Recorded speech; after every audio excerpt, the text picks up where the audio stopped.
Bonjour ou bonsoir, selon l'heure à laquelle vous nous regardez.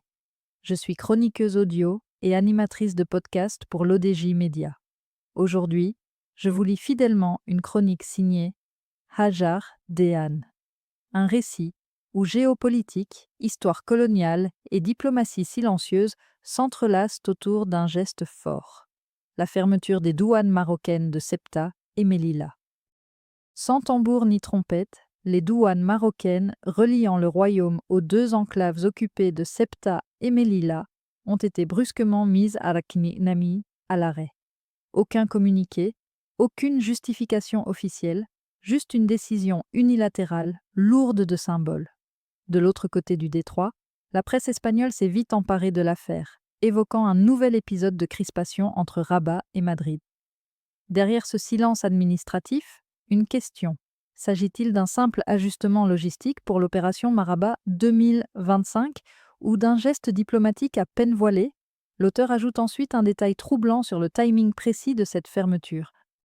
Difficile de croire aux coïncidences. Alors que l'Espagne vient tout juste d'accueillir à Madrid Abdellah El Arabi, représentant du front séparatiste du Polisario, lors du congrès du Parti populaire, Rabat choisit ce moment précis pour couper le robinet douanier. Un geste discret, mais d'une précision chirurgicale. Officiellement, aucun lien n'est établi, mais sur le terrain, les douanes sont bel et bien fermées. Ce n'est pas la première fois que le Maroc réagit par des mesures de ce type à ce qu'il considère comme des manquements ou des provocations. L'histoire récente en témoigne. En 2021, l'accueil clandestin de Brahim Ghali en Espagne avait déjà conduit à une crise diplomatique majeure. Et aujourd'hui encore, la mémoire de cet épisode reste vive dans les arcanes du ministère marocain des Affaires étrangères. L'auteur affirme que pour certains, la justification logistique semble bien mince face à l'enjeu. Certains observateurs tempèrent l'ampleur de la décision. Ils y voient une manœuvre purement logistique, inscrite dans le cadre de l'opération Maraba 2025, qui mobilise chaque été des dizaines de milliers d'agents, policiers, douaniers, médecins et volontaires pour assurer le retour sécurisé des Marocains résidant à l'étranger. Un argument avancé également par les autorités espagnoles qui ont rappelé que les accords bilatéraux prévoient bien la possibilité de suspendre temporairement le trafic des marchandises en cas d'afflux massif. Mais cette justification tient-elle vraiment? Le Maroc dispose d'autres moyens pour fluidifier le passage des voyageurs sans bloquer totalement l'acheminement des marchandises, d'autant plus qu'il s'agit de deux points névralgiques du commerce transfrontalier.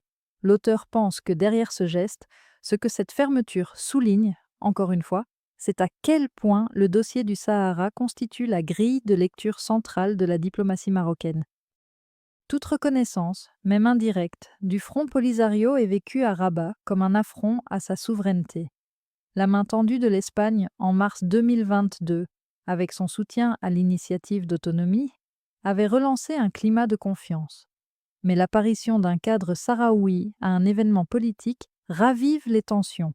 À Rabat, on évoque un double langage, selon des sources diplomatiques. L'ombre portée du Sahara plane toujours sur les échanges, même les plus techniques. L'auteur souligne ensuite le poids symbolique que représentent Ceuta et Melilla dans l'imaginaire marocain. Les deux enclaves restent un sujet sensible, chargé d'histoire, de mémoire et de tension. Leur statut, hérité de la période coloniale, demeure une anomalie dans une ère post-décolonisation. Pour de nombreux Marocains, leur simple existence constitue une blessure territoriale non cicatrisée. Dans ce contexte, la fermeture des douanes n'est pas qu'un acte administratif, c'est aussi un message, un rappel que le Maroc peut exercer des pressions discrètes, sans recourir à la provocation directe ou à l'escalade verbale. L'auteur conclut que ce silence diplomatique est en réalité un test politique à haute intensité.